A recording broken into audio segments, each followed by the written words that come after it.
Hello, everyone, and welcome to another Spilling Ink Live, the talk show that brings you behind the book to meet the authors and the artists in the publishing industry. Today, we have a very special group of guests, and we have three hosts, which we almost never have. So we have all sorts of awesomeness going on tonight. But before we introduce you to our guests, I want to give you a little word from our sponsors, which is Book Branders. Book Branders is your self-publishing concierge. They provide hey, I said package correctly, Katie, and a la carte solutions to get your book to market. From book design to editing and marketing, their team of professionals can help you successfully bring your book to market without breaking the bank. And I know that Katie has worked with Book Branders herself, and she can vouch for them being a pretty cool group of people. Is that right, Katie? Absolutely. What they do is provide you what you need to publish. They don't tell you, we're going to give you an all-encompassing. They show you what they can do for you, and you pick and choose the items that you actually need help with. That's awesome. And they're easy to get a hold of. You can just go to bookbranders.com and they'll get you all set up. They'll give you a free 10-step guide to self-publishing. And yeah, so that's all good. There's tons of publishing work that I don't want to do. In fact, I actually don't want to do the publishing work. I want to do the writing work. So if you're anything like me, it might be a useful thing to give a shot to. All right, but we have some awesome guests tonight, and I am going to turn the attention over to Jane so that you can tell us who we're talking to tonight. Hello. Tonight we have Jonathan Maberry and Allison Pang. And Jonathan has a whole host of horror thrillers out there, from the Joe Ledger series to the Pine Deep series, and his newest V Wars is going to be a television show on Netflix soon. What's Netflix? And Allison Pang has the Abby Sinclair series out there. So Jonathan and Abby, welcome. Hello. Welcome. Hello. And tonight our focus tonight is on conferences, Comic-Con, Dragon Con, and some of the other ones that you guys have been to, and what your experiences are, what you find is the best way to approach it, being on a panel. If you haven't been on a panel, what are the things you like to see? Because all three of us, Jason, Katie, and I, have been to different Comic-Cons, so we're interested in finding out your viewpoints. You know, so, Jane, that seems like a good plan. But how about we back it up and we talk about pizza for the entire show and the merits of pizza and how amazing pizza is. What's the timer on the clock? How quick did he derail us this time? This is like 2 minutes. So before we get into the meat of that, I want Jonathan to tell us about his latest releases and what he's doing now, and then I want Allison to go into that. So Jonathan. Hi. 2018 was a very, very, very busy year for me. I had 4 novel releases. I had Glimpse, which was a standalone horror thriller, came out in April from Macmillan. Then I had my 10th Joe Ledger novel come out, and that ended the first run of that character. And I'm actually literally now writing the first book in a new Joe Ledger series. And then that was in October. November, I had Still of Night, which was a post-apocalyptic thriller, 4th in my Dead of Night series. And then in December, just a couple weeks ago, I had Broken Lands, which is both the first in a new series and the 7th or the 6th in my Rotten Ruin series, depending on how you count it. It spins off some characters from the original series and also introduces some new ones. I also had Road of the Dead, which was a comic I did for IDW. The 3rd issue comes out on Wednesday. And it's a prequel to the last script George Romero had written. It was going to be his last zombie. Fortunately, he passed. And George is a good friend of mine. So his widow asked me if I would do the comic. And I said, sure. So, and those are my current new releases. And I've got a bunch of stuff coming out in 2019. So I'm busy, and having a lot of fun. Oh, yeah. Busy. I wish I was that busy. I had 2 releases this year. I have an indie published series called Magpie's Fall, and the second book of that was released. Actually, it was Magpie's Song was the first one. This is Magpie's Fall. And I also had a anthology set up. I was completely looking at other things with a computer. With Tales from the Lake, Volume 5. Oh, is it not? Oh, I just No, want to tell you that What? the Magpie books, the covers were amazing. Oh, okay. They are so badass. Oh, They are well, so cool. I'll put in a plug for Regina Wamba because she's the one who did the covers for those, and she does amazing covers. So, Well, you know how when you're scrolling through thumbnails of books and stuff like that, yeah. and all of a sudden you see that one, you're just like, damn, I love that. And I was like, oh, these are great. Yes. So I wasn't interrupting. Sorry. Okay, no, I wasn't entirely sure. So anyway, so yes, Tales from the Lake Volume 5. I have a short story that came out in that, and that was November.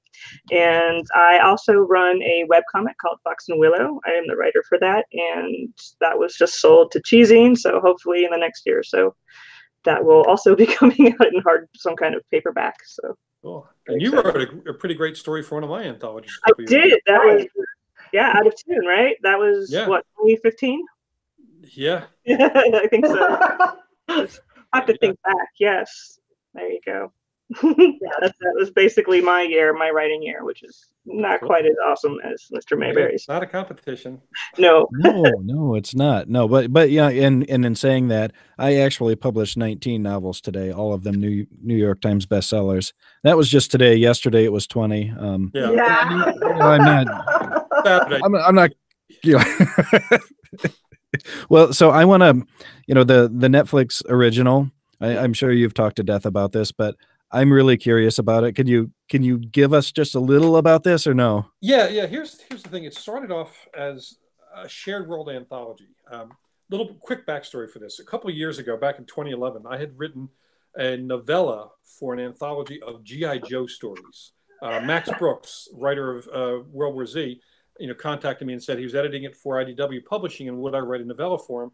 And it was not done, as cartoony. We were doing actual techno thriller novellas. So I jumped in, had a great time. And Max decided not to do another anthology. He was originally going to do a couple of anthologies for IDW. So when he stepped out of the next thing, they said, well, maybe you want to do something. What would you like to do? And I had a plot idea I had for something where melting polar ice releases a disease that triggers a dormant gene that makes about 5 to 10% of the human population code as vampires. And it turns out it's a genetic disorder, not supernatural. And I wanted to do it as shared world. I wrote like a 25,000 word framing story or 30,000 word framing story, and then brought other writers in to write individual field reports. And we did 4 volumes of that. I did 2 volumes of the 2 runs of the comic book, which are now collecting the graphic novels. And then Netflix decided they would like to do a show. So they shot 10 episode first season. I was on the set for some of it. I was watching the dailies every day. They did an amazing job. Ian Somerhalder is the star of it. And he has a very loyal fan base from his days on Vampire Diaries and Lost and so on. Mm-hmm. And plus we have, I think overall, the best looking cast I've ever seen anywhere. I mean, it's ridiculous. Laura Vandervoort and a few people we haven't actually announced yet who are going to raise some eyebrows when they're announced, and Adrian Holmes and so on. It's a great looking cast, very talented, and it looks like it's going to launch somewhere in mid-2019. We're not sure exactly when. They have it. Netflix plays pretty close to the vest with these things. And it's in post now, so as soon as they get an idea of when it's going to launch, they'll let me, and then you'll hear me yelling very loud. Yes. Oh, that's awesome. Well, yeah, can you tell us a little bit, Allison? Can you tell us a little bit about the 2 indie books that you put together? It is a series. There's a third one that I'm working on right now, which will hopefully be out. But it is a mix of genres. Magpie's Song. It's not quite fantasy steampunk with a little hint of zombie action as well. And it was one of these books that, it kind of hits a lot of different genres, and it came very close to selling a couple of times. And everyone kept saying, we love the concept, but, our marketing department's not going to know where it fits. But the overall premise is basically you've got, a main character at that. based her very loosely off my daughter, and she is sort of a. What was that? Your daughter a zombie?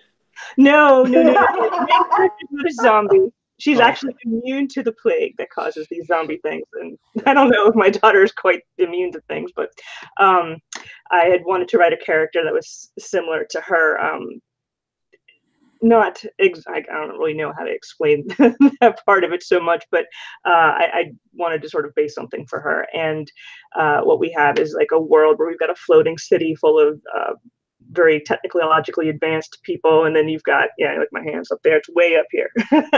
And then you have a regular city which is very steampunk based, and this plague that's going back and forth, and you've got this group of people that are hybrids that are immune to this plague, and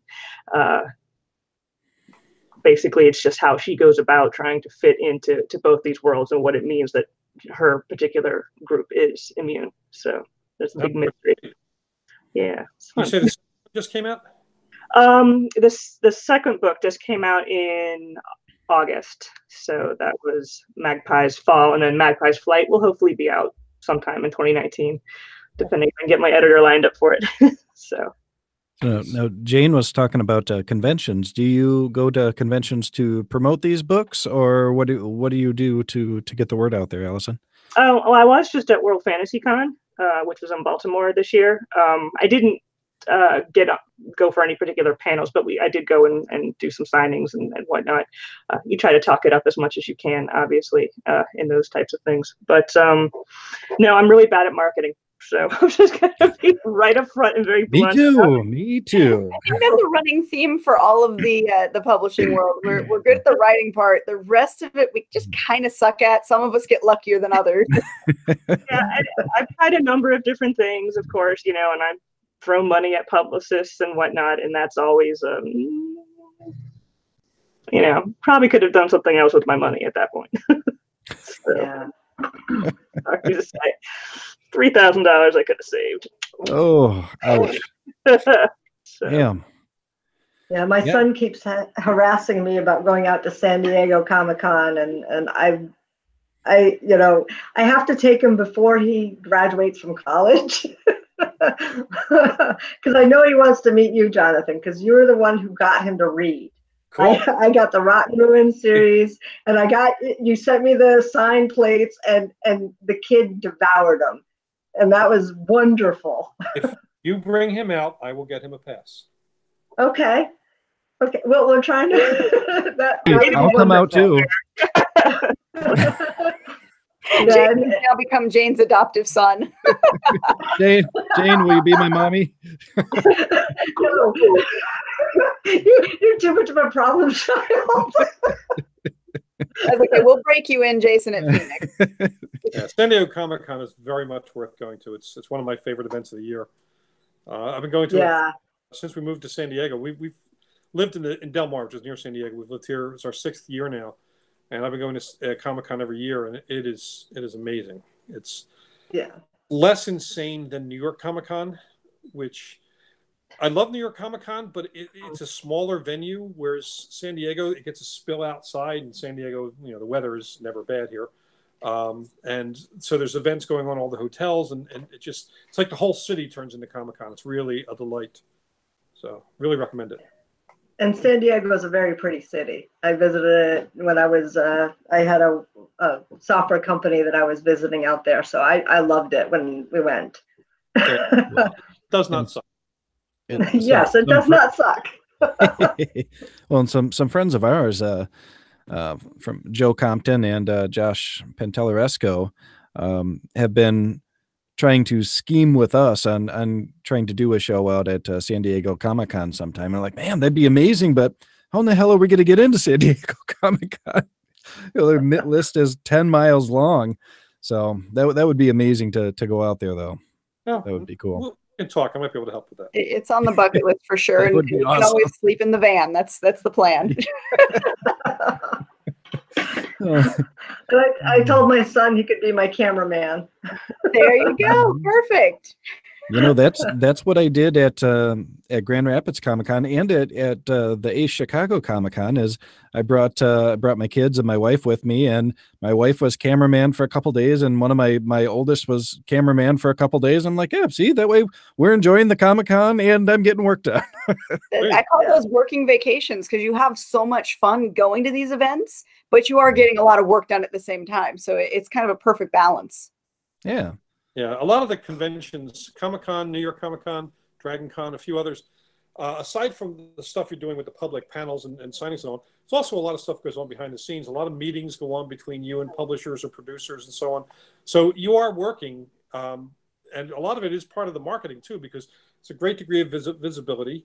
You make a lot of useful contacts, and you get to become part of a community of professionals as opposed to simply a fan going there.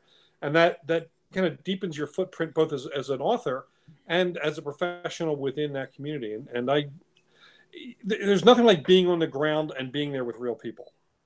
Well, and that brings up a question I want to ask you, since you are a successful author and you've been to a fair amount of conventions, it sounds like, my experience at conventions has been as going as press. I've never been in Artist Alley sitting behind a booth, but I had such a blast going as press and being able to talk to whoever I wanted just for the hell of it. And then I was thinking, man, I really feel like I'm getting a lot more out of this than I would be if I'm just trying to, hawk books for $10 a piece. But I don't know if that's the right attitude. Have you ever been a bookseller there, or do you usually go to speak or sign? Try never to sell my own stuff at events. I prefer to leave that to booksellers, professional booksellers, or friends. Sometimes I have friends who set up a table, and they'll have some books there, and I'll maybe go into a signing or two. But I like actually being more involved. I don't want to be anchored anywhere. I try to get on a fair number of panels. I love panels. I'm a panel junkie, because that's one of the best ways of meeting other colleagues, getting to know them and their viewpoints and their insights into the biz, but also it's one of the best ways to interact with the fans. And without the readers, we are hobbyists.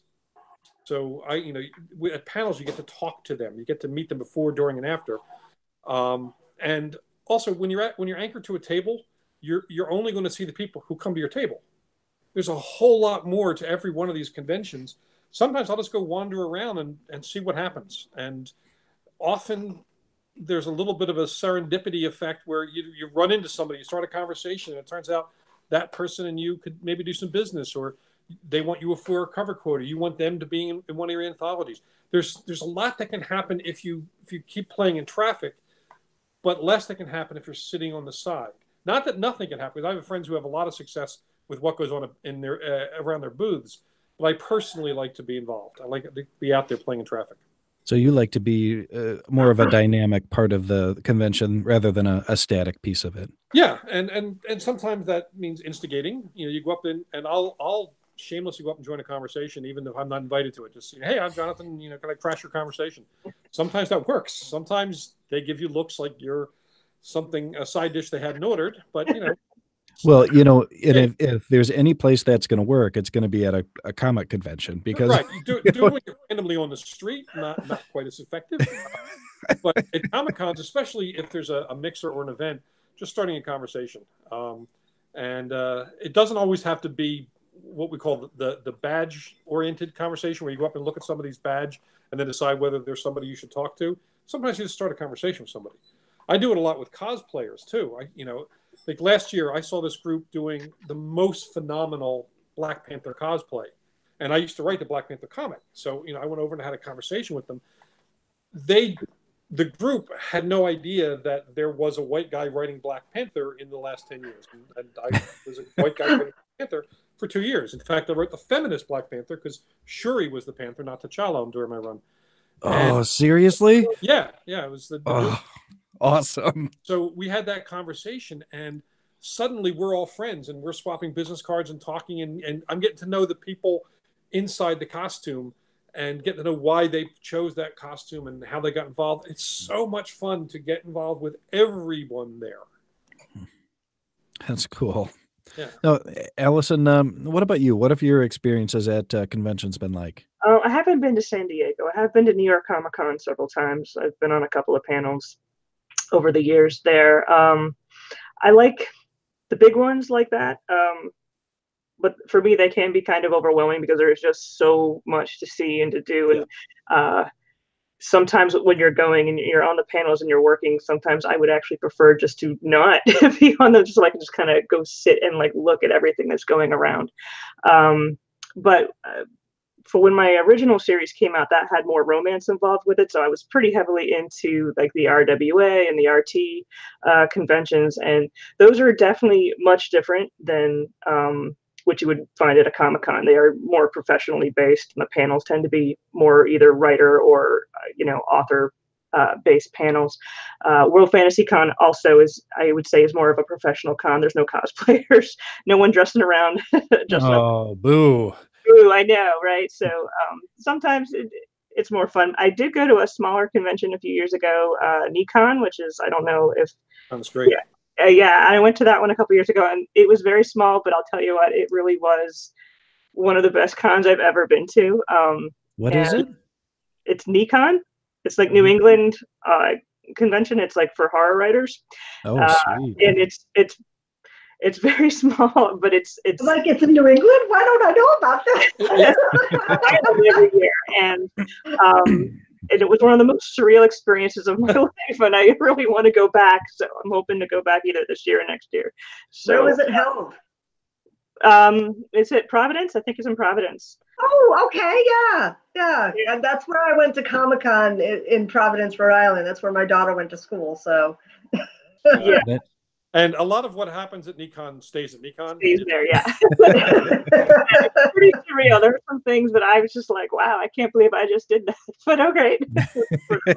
Well, no, that sounds... Providence is like that, though. That sounds awesome, though. And I write horror and thrillers, and so I always kind of find myself out of place because it seems like everywhere I go, people are writing paranormal romance and stuff like that. I'm like, you guys are like really happy, and I'm really kind of messed up in my brain, and I need some dark people. It's funny. I don't know if you've ever been to StokerCon, which is the horror writers convention.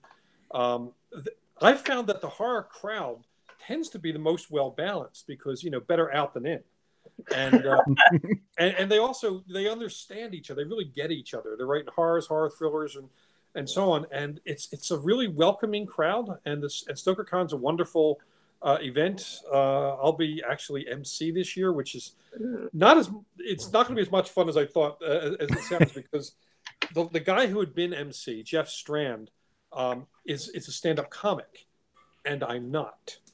And you can do this. You can do it. Come on. It's going to be interesting. I may bomb, or I just might go and have fun and the hell with it. But I'm sure it'll be fine. You'll be fine. I mean, I remember you back at Backspace when you were doing the panels on weapons and a pencil to be a weapon.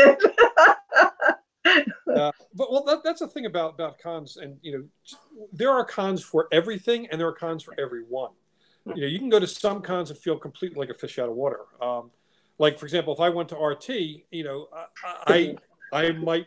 Well, it's funny. I've spoken at romance writers like monthly meetings. Mm-hmm. Sure, how I would rock the actual con experience, because even though there are romantic scenes, I haven't written a romance novel. Right. So that wouldn't necessarily be the fertile ground for me to go and do the right kind of marketing.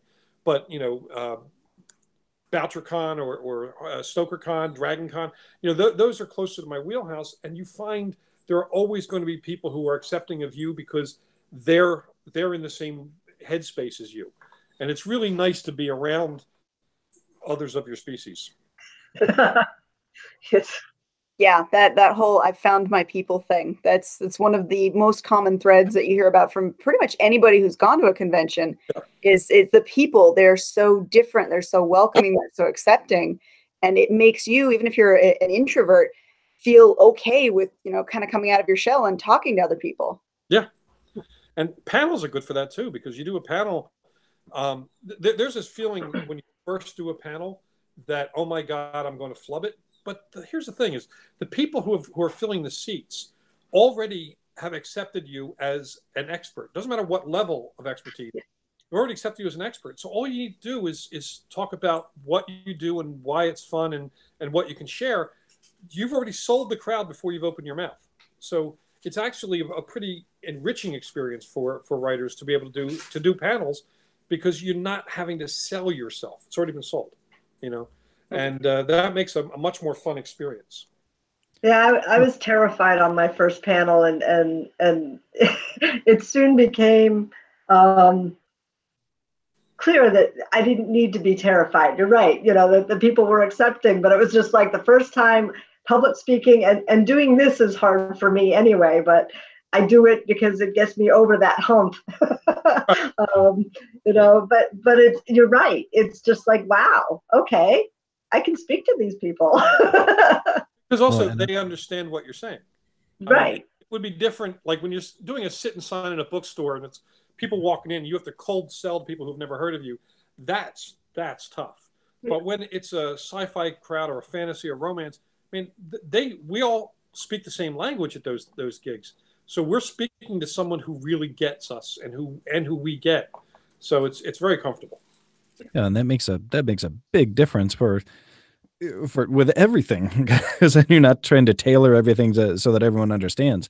But I kind of want to derail us real quick, because we have somebody who's been chatting with us here on YouTube.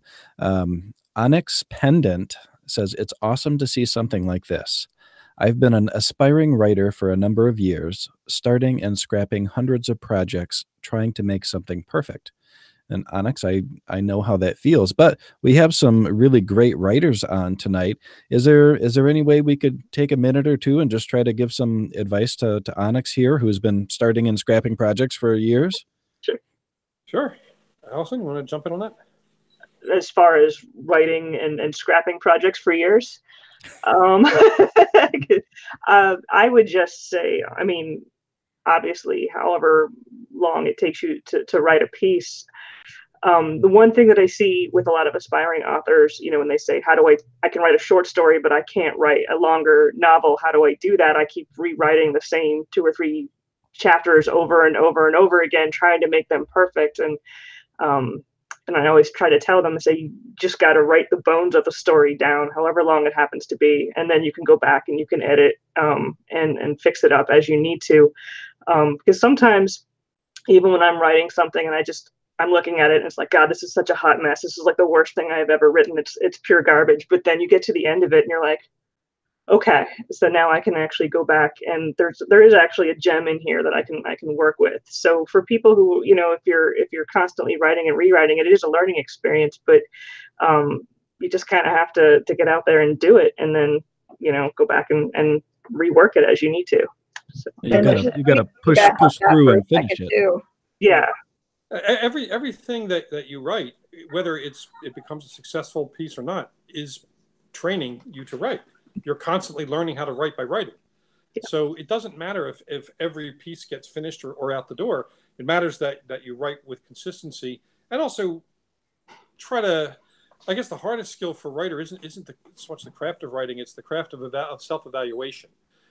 We are so bizarrely the wrong choice to evaluate our own writing most of the time. We're either too harsh or too forgiving.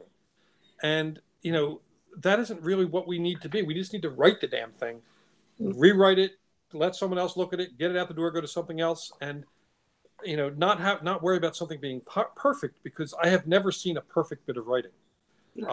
God knows my own is not. But like if people were to read the first draft from any best-selling author, they would think that person had an aneurysm of something. Because our first are appalling. It's equivalent, actually, of if you go to look at a beautiful vase, that you buy, beautiful clay vase that's been fired and painted, it's beautiful. But the first draft is the lump of clay on the potter's wheel that's just vaguely looking like it's round. That's the first draft. It doesn't have to be anything more than that. Everything else is revision.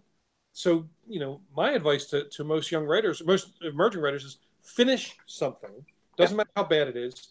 Reward yourself for having done it, because that's a big milestone.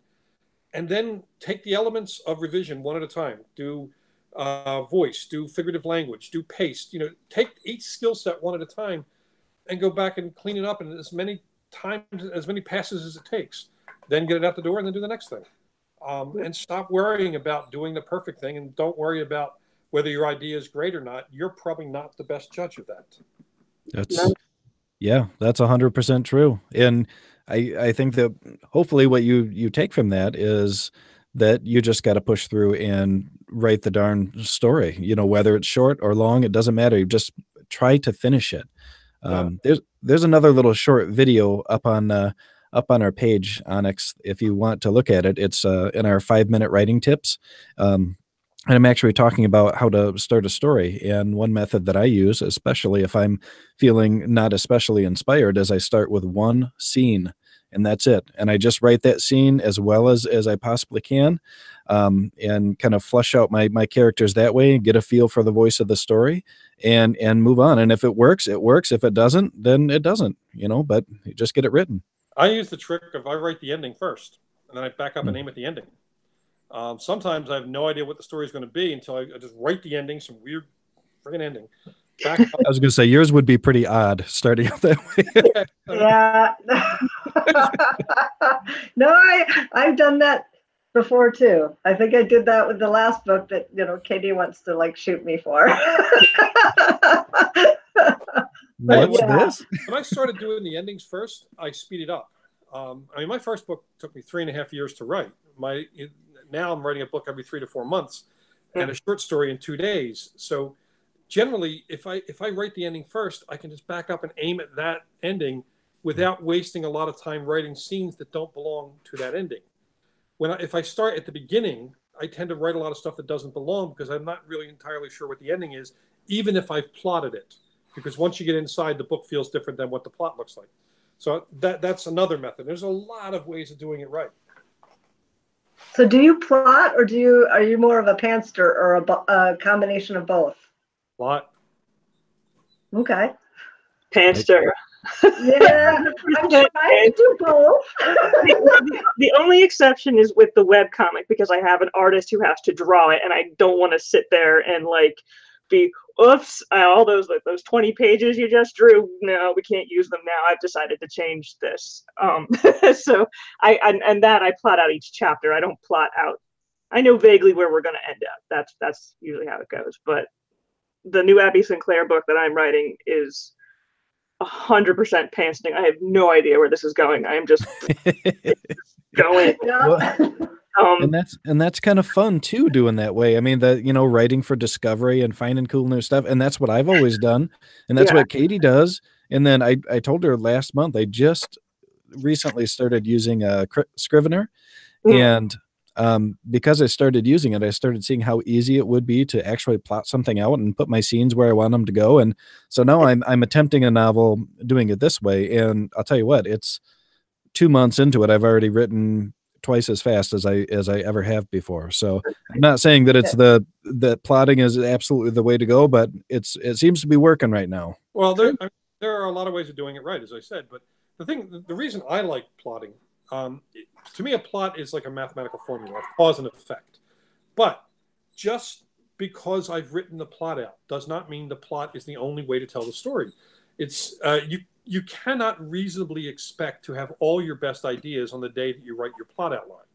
That's an irrational thought. So I look at it, the example I use is it's a trellis. The plot is a trellis. I know that I want to grow roses up that trellis, but I don't know exactly how they're going to look once they're in bloom. There's going to be an organic change. As things happen within the writing of the story, you allow for change. So there is the pantsing effect to a degree within the story for me, where something will happen. I'll say, wow, that's cool. Let me follow that, even though it's not part of my idea.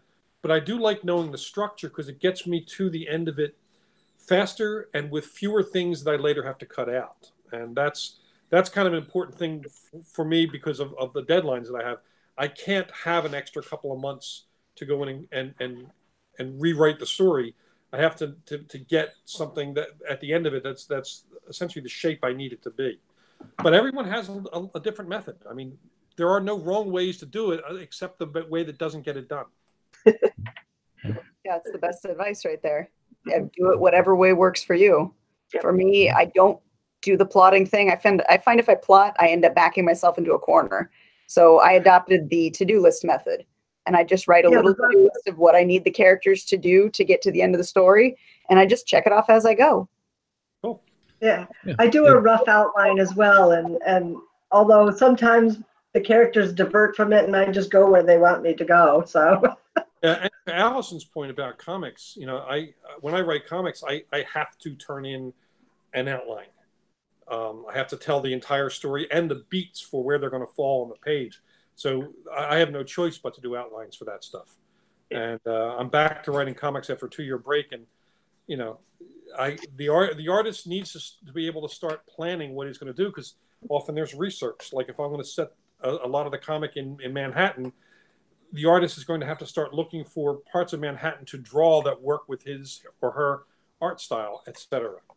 So, there are times you need to be adaptive in how you approach your structure. And the way you write will change as you continue to write too. Oh, of course.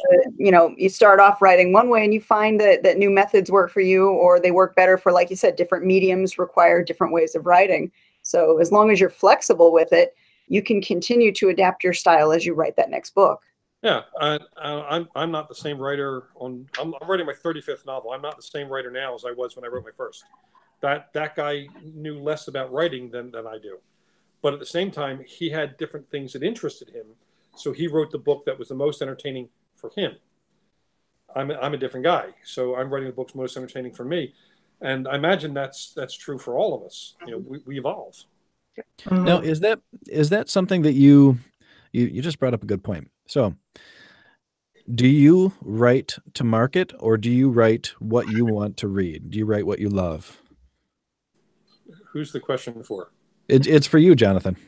A little bit of both. I mean, I pitch ideas that I love, but I pitch them to my agent, and my agent will tell me which ones she thinks are most marketable. Writers are seldom short of ideas.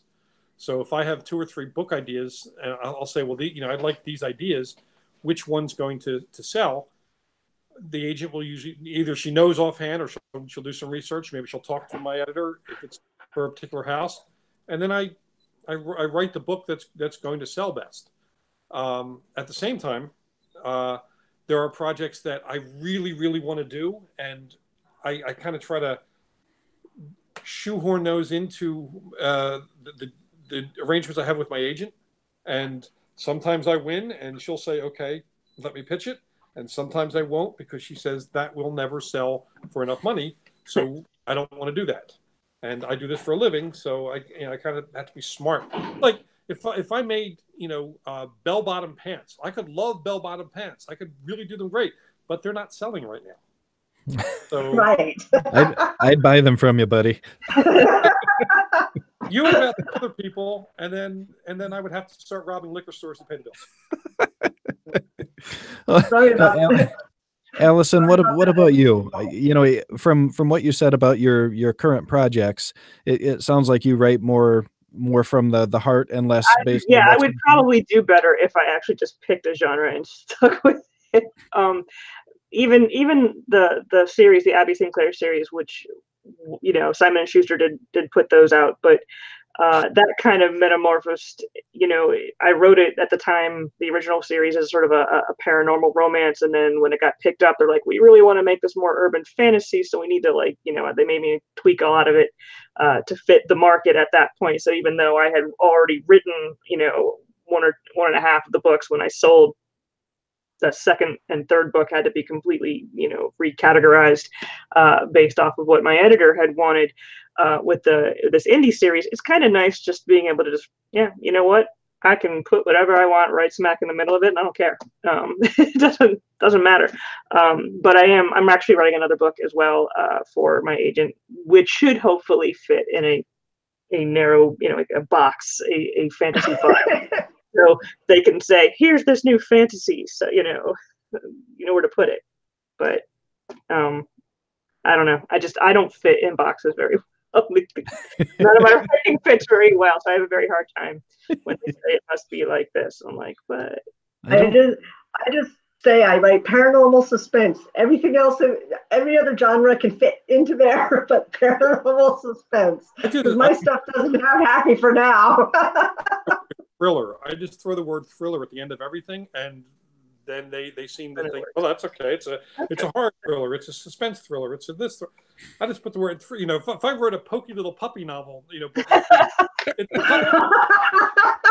it's is I like that idea. Sometimes, I don't always write for a too narrow a market. Sometimes I write, like my weird science thrillers, my Joe Ledger thrillers. They started off with a zombie apocalypse, and by book 7, he was dealing with Cthulhu, but it's still marketed as weird science or action thriller because there's enough of that in there. So sometimes you can sneak in a lot of stuff, as long as there's stuff that makes them feel comfortable enough that they can say it's this genre, and then you just mess with them. Now, Patient Zero has my favorite opening of all time. I love the opening of that book. Same terrorist twice in 1 week. There's either something wrong with the world or something wrong with my skills, and there's nothing wrong with my skills. Yeah, that's the opening chapter. Yeah, the opening of the first chapter, it was like so great. That was one of those things that occur to you in the shower, Yeah. Or while you're driving. Now, Katie, you look busy over there. Are you on KDP adding thriller to the end of every title right now? Yeah, absolutely. and speculative fiction, that's another favorite buzzword to use, because that's there's a lot of genres into it. Mm-hmm. Everything is speculative fiction now. Oh, yeah. I'm sorry for the interruption. I know you probably saw. I couldn't find the mute, but my daughter came in because this is where her food is. Oh. It's important. Priorities. That's right. Yeah, that's right. Jonathan doesn't know. I'm at today we had a memorial service for my brother-in-law. So that's why I'm in Tennessee. So we have a house full of 50 people back there at my sister-in-law. So my condolences. Thank you. So this is my sanity hour and a half. Good bar for sanity. Holy crap. Yeah, right. It goes back to being with your people. This is that moment of being with your people. Absolutely. Jason's laughing at me. Yeah. Well, I'm wondering what Jonathan's flipping around that looks like a tentacle. It's tentacles. Oh, yeah. No. He's like, he has so many toys in there. It's like Goal. Yeah. I don't have any toys. I'm sorry. Was that a snow globe skull? It is, with gold. Oh, yeah. My God, he didn't know they made those. I didn't either. I got one. I got it for Christmas a couple of years ago, and it's pretty great. Yeah, that's cool. I need one of those right back there on the table. And also, hold on, I grab this too, because Allison mentioned steampunk. Oh, yes. Steampunk octopus. Oh, I like your octopus. That's awesome. I got this at Liberty Con in Chattanooga, Tennessee. Very cool. Yeah. That's where a lot of my toys come from, is conventions. I love wandering through the vendors' aisles and seeing what weird crap they have. And then trying to do that math between how much I want to buy and what will fit in my luggage weight allowance. Yep. Oh man, they have the coolest stuff at the conventions. I saw a lady that was, she was peddling her leatherware, and she was dressed in a full dragon costume, but it was all made out of these small little pieces of leather riveted together. It's like, oh my God, that's amazing. And I was like, how much is that? She was like, you mean for the whole thing? I was like, yeah. She was like, I don't even have a price for that. It took me like 10 years. Like, oh, okay. Oh, is that Cthulhu? In a Hawaiian shirt with a hat and sandals. Oh, wow. That's where he goes on vacation. Yeah, well, he's moving to California with me, so it's... You know what I feel you need, Jonathan, is those knitted beards that people make. I think you need one of those that's actually Cthulhu tentacles. They have one. He has one? No, well, he might, but they do have those Cthulhu. He does. See? Oh my God, he does have one. Yeah. It's on a skull. Yeah, That I is saw awesome. that on the shelf. Every time he's talking, I'm looking at the shelf behind him going, oh, that's really cool. There are some odd things on my shelves. Yes. That's fun. Figure as a writer, you are a professional daydreamer, but also professional adolescent because you're playing what if or making up as you go all day long. So Oh, yeah. I buy something like this. I take it off of my taxes as research.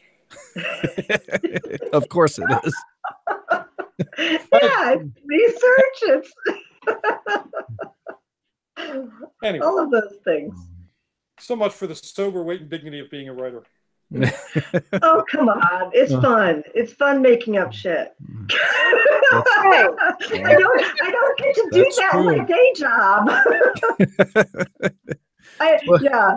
Jane, I totally derailed your comic convention conversation you were having. I don't even remember what you were talking about now, but if you want to go back to that. This is fun. I'm smiling and laughing, so it's good. Well, actually, let me throw a question in. What are you, for all you guys, what's your favorite convention to go to? Or what was your favorite convention to go to? For me, I mean, I went to Rhode Island Comic-Con with my son, and just because I went with him, that was probably the best one. And the only other one I went to was the Backspace conferences. Backspace was which I enjoyed, but it wasn't, it was with all, the writers, but it wasn't the fun things of Comic-Con, which is like novelty. Fan-based. Yes. Yeah.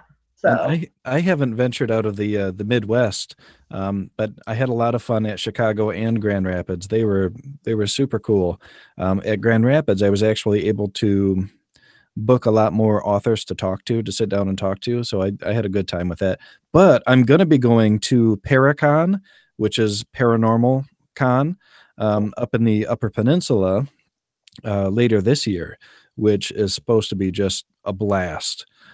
So I can't wait to do it because all the guys from all the ghost hunter shows will be there, and tons of horror writers and paranormal, writers will be there. And so I'm really looking forward to that because I like cool, creepy ghost stories and stuff like that. So I'm feeling like that's going to be my favorite, hopefully.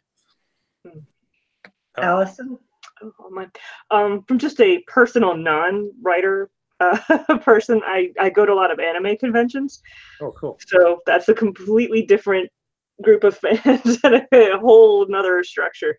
But for the novelty of it, and my kids watch a lot of anime, and we went to Japan this summer and all this great stuff. So I definitely enjoy going to those from just a regular comic book convention. New York Comic Con was definitely, like, for me, it was the best just because it was very, very big. Although there was one in Philly I went to a couple of years ago, and I got to meet Chris Hemsworth, so that was actually really good too. From a lady perspective, I got a picture with him, so that worked out really well. But yeah, but from a professional writer standpoint, I do have to say that Nikon was definitely my favorite. So because just a totally different vibe, and I don't even have to get it. So it was really. I'll have to look that up. Yeah, you did. Right, it's right in my backyard, basically, on Connecticut and Rhode Island. Definitely, it's definitely a different animal altogether. So, Katie? Actually, Spilling Ink got started because of Comic-Con, oddly enough. I live in Vegas, and Vegas doesn't get a lot of the big ones, but we did have Wizard World come through a couple years ago, and just through shooting the breeze with another author. Unfortunately, he's not here today. Our other co-host, our wayward co-host, David, and I talked about, both of us had issues with public speaking. Both of us wanted to talk more about the indie community. And that's how Spilling Ink got started. And because of that, I've been able to go to a couple of different Comic-Cons. I've been able to panel at the Phoenix Comic-Con, which has an excellent writer's track. I love it if I can get on panels there. And I've been trying to branch out more because of doing the show, because we're working on getting over that fear of public speaking. So Comic-Con has played a really big role in what we're doing today. Cool. Yeah, for me, it's, San Diego, of course, is one of the best, but I always love Dragon Con in Atlanta. Oh, I want to go to that. I want to go. 1 year. Fan base. It's a fan run con, and has the best cosplay. I mean, most cons have like 1 in 5 cosplayers. This is like 1 in 2. It's a ridiculously high cosplay. Best steampunk cosplay anywhere, and I'm a big fan of steampunk cosplay. And it's just tons of fun. I've been doing it for close to 10 years now, and it's great.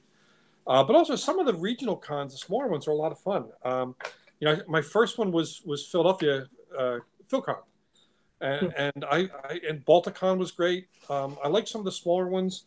There was one in Kansas I went to. I'm going to totally blank on the name of that one, but it was a really great con a couple of years ago. But sometimes the smaller ones allow you to make friends among your colleagues a little more. You have sit and have a conversation with them, and you get to know who else is out there, and break down the lines that sometimes the larger cons try to put between either you and the fans, or between traditional and indie published authors. Where for some reason they want to separate us, and we should all be actually together having a conversation together because we're all writers. And the smaller cons and the regional cons allow that and even encourage that. So I'm a big fan of those. Thank you. Jason, do you have any other? I see you mulling things over. No, that's my thoughtful face. It often looks like I'm constipated, but I'm just thinking. That's all it is. But no, I'll tell you what, last year, and Katie and Jane, who are on the show, of course, know that. I mean, I can be a personality here on our show, but I am a very anxious, nervous person when I'm out in the real world. And through these ladies and a couple of our guests who really kind of pushed me beyond my breaking point, and kind of forced me out into the world, I've really had a lot of fun going to the conventions. And now I go out and I interview authors on site and in their homes or at libraries or wherever it is, and I'm having so much fun doing it. And I'm like, wow, it's not that bad. It's still scary out here. And for all of you newer writers out there, it will be scary at first, but you're going to get through it. And the next time it's going to be even better, and you're going to have more fun. And I think that the more fun that we have as guests or attending authors or whatever we're going to a Comic-Con as, I think the more we're going to be able to connect with the fans and with readers and other professionals in our field. And I think that that's a really good thing, because like Jonathan said, we really should all be together, because that's the way we're going to connect. That's the way we're going to have that fellowship. And that's how we're going to learn. Jonathan knows things that I don't know. I haven't experienced them. I would say everyone here knows things that all of us don't know. And that's what networking is all about. We get to share that.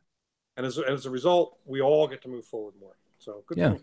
We shouldn't, there's no need to hoard knowledge. We can all share it. We can all grow from it. Yep. One of the beauties of doing panels, especially if you're scared shitless to do them, because those first few panels you do, it's going to happen, is once you're up there and you're sitting with the others and you're getting that feeling of, these are my people, I don't have to be scared, then you can kind of let in the inspiration too. I at Phoenix, when I was doing panels there, I went in like shaking, so scared to be up there, and I walked away with a book idea. And from that, I wrote my Agents of Asset series over the last year, all because I sat in on a panel for, I think it was Gods and Mythology. Nice. And it was awesome. And it was meeting new friends and just absorbing all of their knowledge. That was excellent and so inspirational. And it's funny. My very first big ticket panel, I was terrified. It was at Dragon Con. It was one of my very first times at Dragon Con. And they put me on a panel with Laurel Hamilton, Kevin Anderson, Jim Butcher, possibly George R. R. Martin, and somebody else, and me. And no pressure. Did you put on your Cthulhu mask? No one had yet heard of me. It was a New York Times bestseller panel. I had just made the list for the first time, but making the list and being known as a bestseller, they're not the same thing, Some people say, "Oh, who are you? Are you the moderator?" I'm like, no, I'm not the moderator. Oh, damn. But what's interesting is all of those people are friends of mine now, and that's one of the things that happens with panels. They hear you talk, and it doesn't matter what level of success you've had. They hear you talk, to hear your passion and love for what we do, and your respect for the people in the audience, and they get you, and then suddenly there's connections made, and that's a beautiful thing. Oh, Charlene Harris was on the panel too. So yeah, it was quite an event, and yeah, I was shaking in my boots, but you know, we all have to go through that first thing, that first panel. Yeah, I have no memory of what I said on my first panel. All I know is my subject was writing sex scenes. I was like, I'm talking about writing sex scenes. Do we have a recording of that? Those are the most fun panels to sit in on, I'm telling you. Oh, we need a recording of that so that I can broadcast that later. You can make fun of me. Well, you know what? Speaking of panels, you know what I'm really looking forward to, Katie, is coming out to Phoenix in a few months here and seeing the look on you and Jenna's faces when somebody hands me a microphone to talk in front of people. It's going to be glorious because you're not going to know what the hell is going to come out of my mouth. And I'm already talking to the coordinator there to see if we can't get on some panels. So did you shoot in that message? Yes. Good. Fingers crossed. Nice. Oh, all right. Well, we're kind of winding down to the end of our hour here. Is there anything else we want to talk about tonight, guys? How about where everyone's going to be next? Because I hope to run into you guys. Yeah. Well, Katie and I are going to be. Wait, Jane, are you coming out to Phoenix as well or no? No, not this year. No. Okay. I have a cruise at the end of the year, and oh yeah, no, I got you. Yeah. I got you. But no, Katie and I will be at Phoenix Fan Fusion, and that's the end of May, right, Katie? Yeah, usually it's Memorial Weekend. Okay, yeah, so that's where we'll be. What about you, Allison? I'm going to be at KatsuCon in February, which is an anime convention. So that's the only thing I currently have on my schedule this year so far. So sorry, I'm kind of lame in that regard. Just a lot. That's okay. No, it's just harder because I trying to plan around the kids' schedules and all this other junk. It's like sometimes it's very hard to be like, hey, hon, I'm gonna leave for like a week to go party. Oh my LA. God. Sorry. I just had that fight with my wife about Phoenix. Yeah. Well, my day job is going to get pretty intense with stuff, so getting away from there is going to be a nightmare. I work as a business analyst in a major insurance company. 4 more years, and so I'm a part-time writer. So. Cool. But it's like a full-time thing and have been for a while. So this year getting away is going to be sticky. So I have nothing on the calendar, but I keep looking at Rhode Island Comic-Con and saying, or I think there's a horror con in Danbury, which is where my son goes to school. So I was like, oh, maybe I could go there. So Cool. Well, what about you, Jonathan? Aside from San Diego, do you have any big events planned? It's going to be a busy year. Most of my stuff's on my website on the appearances thing, jonathanmaber.com. But coming up soon will be Emerald City Comic Con in Seattle and FanX in Salt Lake. I think are the next big ones that are coming up. And Emerald City, we're hoping to do our first V-Wars panel. So we're talking about getting some of the actors up there, hoping Ian will come up. And Laura Vandervoort and Adrian Holmes, I think, are all interested so far. So that could be a whole bunch of fun. Oh, that'd be so awesome. cool. It's very surreal for me because, I mean, they're used to it. They've done shows and shows and shows. And for me, this is my first. So I'm not entirely sure I will be speaking coherent English on the panel. But we'll see how that Well, if you just hide behind Ian, he'll take care of everything. Yeah, well, he's this big, but they will all be. So, but yeah, it's gonna be a fun year. So that's awesome. Sounds it. Well, cool. Well, Jane, do you kind of want to wrap us up tonight? And then if you two wouldn't mind, hang out for a minute after the broadcast is done, and we do want to chat with you for a minute. Sure. Sure. This has been Spilling Ink with Jonathan Maberry and Allison Pang and Katie and Jason and I. And thank you very much for joining us. Did you forget Katie's last name? No. Did I not say it? I'm very, very. She's My God, I just did it again. No, Katie's Oh, well, thank you everyone for watching tonight. I hope you've enjoyed the show. Make sure you hit the like button or the subscribe button if you liked it. That way, no, not next week. Wait, do we have a show next week? I will not be here. Remember, I'm gone for the rest of the month. Yeah, you're gone. We know it. Yeah, but I well, think Jane and I will be back soon. Yeah, I think you asked me next week to be here, and I said yes. And I'll be technology free, so I won't even be able to check in. Well, Katie will be with us in spirit. Hopefully, she'll be catching some rays in Hawaii. So, all right, everybody, have a good night. Bye.